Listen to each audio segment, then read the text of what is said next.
رزق کی برکت کا وظیفہ امام قرطبی نے لکھا ہے، حضرت انس بن مالک رضی اللہ تعالیٰ عنہ کہتے ہیں ایک شخص حضور کی بارگاہ میں آیا، کہا یا رسول اللہ صلی اللہ علیہ وسلم غربت بڑی ہے، بڑا دکھی ہوں، بڑا پریشان ہوں۔ تو حضور نے وظیفہ بتایا، فرمایا جب بھی گھر جاؤ نا گھر والوں کو سلام کہنی ہے، السلام علیکم، یعنی کب کہنی ہے؟ جب بھی جاؤ۔ کب کہنی ہے؟ یعنی گھر سے نکلے ماچس لینے کے لیے، واپس آ کے کہنا السلام علیکم۔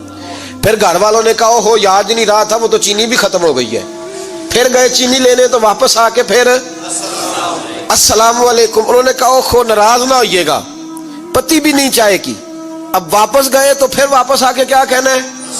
تو نبی پاک صلی اللہ علیہ وسلم نے فرمایا جب بھی گھر جا السلام علیکم کہے اور 3 دفعہ سورۃ اخلاص پڑھ دے، اور سورت بھی وہ بتائی جو سب کو آتی ہے، قل هو اللہ احد اللہ الصمد لم یلد ولم یولد ولم یکن لہ کفوا احد۔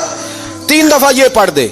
صحابی بڑے سیانے تھے، بڑے مسئلے حل کرتے تھے ہمارے، فٹافٹ بول پڑے وہ صحابی، کہنے لگے حضور میری تو چھوٹی سی فیملی ہے، کئی دفعہ بچے گھر نہیں ہوتے، ننھیال گئے ہوتے ہیں، تو پھر کیا کروں؟ حضور نے فرمایا جب گھر میں کوئی نہ ہو تو اپنے نبی پہ درود و سلام پڑھ دینا، تیرے نبی کا کرم تو تیرے گھر میں ہوگا نا۔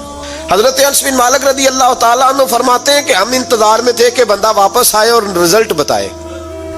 کہتے ہیں وہ کچھ دنوں کے بعد واپس آئے تو عجیب بات کی انہوں نے، ہمسایوں سے کئی دفعہ بندے کی نہیں نا اتنی بنتی، اور کئی دفعہ لگتا ہے کہ میرا ہاتھ اوپر ہی رہے، یہ کہیں مجھ سے تگڑے نہ ہو جائے۔ کہتے ہیں وہ آئے تو نبی پاک صلی اللہ علیہ وسلم نے کہا کیا حال ہے تیرا؟ تو عرض کرنے لگے یا رسول اللہ صلی اللہ علیہ وسلم وظیفہ تو میں نے اپنے لیے پوچھا تھا اور میرے تو ہمسائے بھی امیر ہو گئے، حضور تو میں نے اپنے لیے پوچھا تھا اور میرے دائیں بائیں والے لوگوں کو بڑی برکت ہوئی ہے۔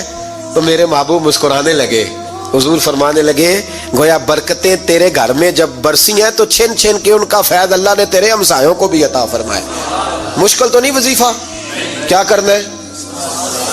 نہیں تسا نہیں آکھنا مشکل لگتا مینوں، نہیں تسی کر دینا سلام لو، تسی کہنا بندے اسی ہیں تے سلام اسی لویے، تسی لو جاؤ کے دوبارہ گھر جا کے کیا کرنا ہے؟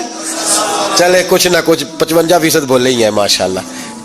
کیا کریں گے؟ السلام اور پھر کیا پڑھنا ہے؟ سبحان اللہ۔ 3 دفعہ سورۃ اخلاص پڑھ دیں، فرمایا اللہ برکت پیدا کر دے گا۔